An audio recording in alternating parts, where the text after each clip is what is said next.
Ассаламу алейкум, сіздер менен социалдык дайжест.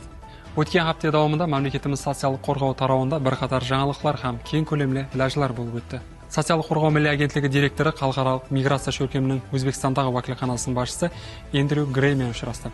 Учурашууда калктын социалдык коргоого мутаж катламлары, атап айтканда, адам саудасы һәм кауплуу миграциядан жабирленген шахстарды колдоп кубатлоо һәм коргоо маселелери доталанды. Ташкент қаласындағы Абдулла Аблони атындағы Милли педагогикалық шеберлік институтында инклюзив білімлендіру орталығы һәм ассистив технологияларды енгізіп атырған мектеп басшылары һәм педагогтар үшін оқу семинарлары башланды. Шоулар халықаралық һәм милли экспертлердің қатнасуында 9-21 күндері өткеріледі. Онда 50 инклюзив мектеп вакиллерімен бір қатарда социалдык коргоо милли агентлигинин аймақтық басқармаларынан жоопкер қызметкерлер де тәжірибе арттырмакта. Өзбекстан Арнаулы Олимпиадасы командасы халықаралық жүзу жарысынан медаллар менен қайтты. 2025 жыл 6-10 июнь күндері Россияның Казан қаласында Арнаулы Олимпиада спортшы жастар арасында біргелікте жеңеміз 2025 халықаралық жүзу жарысы өткізілді.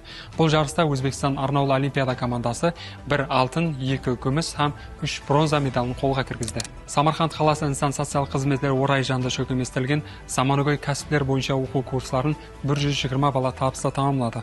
Олар робототехника, 3D модельдестирүү, мәлімдеме коммуникация технологиялары, медиа технологиялар сияқты заманауи кәсіп бағдарлары бойынша білім алды. Социалдык коргоо милли агентлигинде Польша билимлендирүү министри башчылыгындагы делегациямен учурашуу болуп өттү.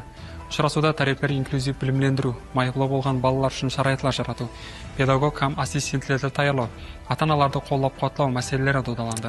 Сизге жеткирмекчи болгон жаңылыктарыбыз азырча осулардан ибарат. Бизди баклап барың, саламат болуң.